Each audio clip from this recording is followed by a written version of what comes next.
After 4 years, can we finally call Donald Trump a fascist? Since the riot at the Capitol on January 6th, a lot of people are prepared to say yes. But even before the riot, analogies between Trumpism and 20th century fascism have been popular in the media, in academia, and even in parts of the left. One of the leading proponents of this analogy has been Timothy Snyder. In his January 9th piece for the New York Times, The American Abyss, he claims that the Trump era represents something called pre-fascism, and that this represents a danger built into democratic systems. Is this a useful way to think about Trump in our political moment? And how does it affect what we do about it? I'm going to argue that this is exactly the wrong way to think about the real dangers posed by the American right.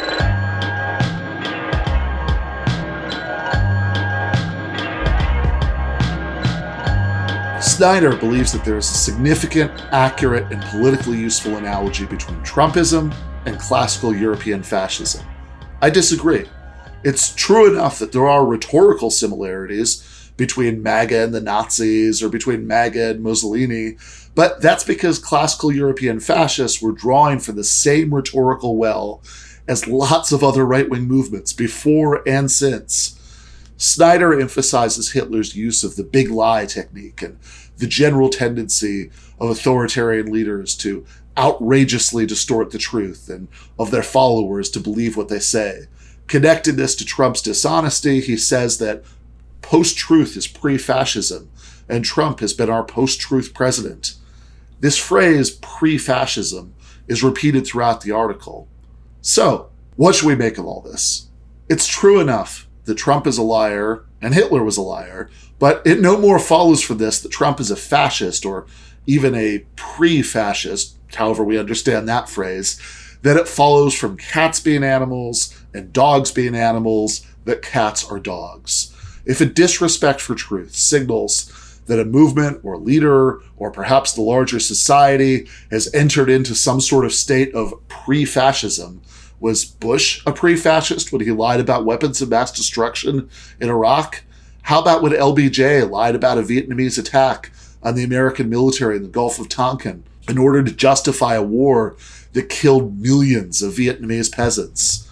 If Republicans pretending to have won an election means that they've lurched into pre-fascism, what about Bush v. Gore, an election that Republicans succeeded in overturning 21 years ago? The fact is, governments lie all the time. False or misleading propaganda is a tactic that ruling classes have used throughout history. If that's pre-fascism, then pre-fascism predates fascism by thousands of years. This is just not a serious way to use these words. Snyder is not wrong when he says that Trump's egging on of the QAnon riot at the Capitol was a dangerous and disturbing escalation of the violent and erratic tendencies of the president and his supporters, and one that clearly shows that Trump doesn't respect democratic institutions. But it was also the pathetic last gasp of an effort to overturn the 2020 election that had already been shrugged off by state legislatures and laughed out of court by his own judicial appointees. It happened because not even Vice President Pence was willing to follow the president off this particular cliff. To point this out is not to minimize the horror of rioters taking selfies with some Capitol cops, even if they clashed with others in ways that left both cops and rioters dead. Right-wing violence is a problem, as is the ideological sympathy often felt for reactionary thugs by policemen and other agents of the state. We also shouldn't minimize the very real dangers represented by Trump in general. The Republican Party has done profound damage to the nation and the world in the last few decades, and Trump has continued that streak, doing things like appointing union busters to the National Labor Relations Board and social conservatives to the Supreme Court, and criminally mishandling the COVID crisis. It's good that he won't be president anymore, but pretending that Trump's rhetoric or a couple thousand QAnon insurrectionary fantasists represent a danger to the core institutions of the American state is badly misguided. It's not true, it's bad politics, and it's based on an idealist view of the world, one that's about the subjective ideas in people's heads and not the material realities on the ground. As scholars like Daniel Bessner and Samuel Moyn have warned, the effect of painting Trumpism as fascism, rather than simply the latest rebranding of standard right-wing republicanism, is to encourage the left to de-emphasize its own program and its profound conflict with the neoliberal center in order to unite not only with that center, but neoconservative, never-Trump Republicans and even the intelligence community in a 21st century reenactment of the Popular Front Against Fascism created in the 1930s and 40s. A more accurate way to think about fascism is one that emphasizes its effects in the real world and the circumstances in which it can arise in the first place. In the classical historical examples of fascism, the ruling class has enabled an authoritarian politician to carry out sweeping changes in order to resolve a crisis. The Nazis were not able to pose a meaningful threat to the democratic institutions of the Weimar Republic because Adolf Hitler was a dishonest person who didn't respect those institutions, or because Germany had entered into a post-truth framework without brave journalists ready to fact-check his claims about Jewish conspiracies and assign him Pinocchios. He rode to power at the head of a paramilitary mass movement because he was willing to fight socialists, communists, and trade unionists in the street. And powerful German business interests supported him because they were afraid that the only alternative to Hitler was socialist revolution.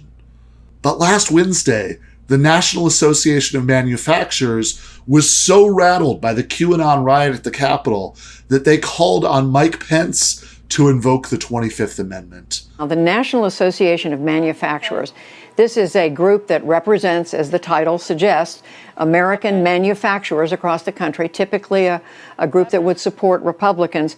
They've issued a statement calling on Vice President Pence, and I quote, to seriously consider working with the cabinet to invoke the 25th Amendment. And they say to do this, quote, to preserve democracy. This is, a number of things we've said today are remarkable.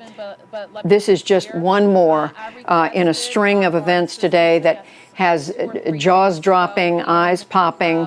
Instability is bad for business. And in America, in 2021, business leaders are not exactly shaking in their boots about capitalism coming to an end anytime soon.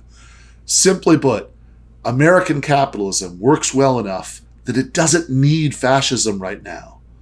Of course, no one should be complacent about the Trumpist right. And what it means in practice for capitalism to be working so well right now includes millions of people being without health care, and while corporations are seeing record profits, it's a nightmarish situation. But hysteria about fascism, even when watered down to a hopelessly unclear category of pre-fascism, is profoundly unhelpful. It's also worth zooming out here and thinking about the larger strategic issue. I think Trumpism is basically a more virulent strain of the kind of conservatism that we've been dealing with for decades. But let's say you disagree with that. Let's say you disagree with everything I've said so far, and you think it really is fascism or pre-fascism or something like that. The real question then becomes, how should we fight that? If this is fascism or it isn't fascism, how does that impact your political strategy? I would still argue that what history tells us is that the way to fight fascism is not with ever more vigilant fact-checking or more enthusiasm for moderate political forces. Look, why didn't fascism take off in this country in the 1930s?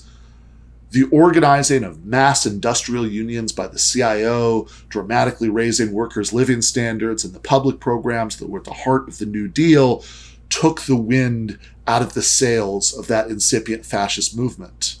However we classify the Trumpist threat, we should know that the way to fight it is to build a real socialist alternative based on an organized working class. There's just no other way.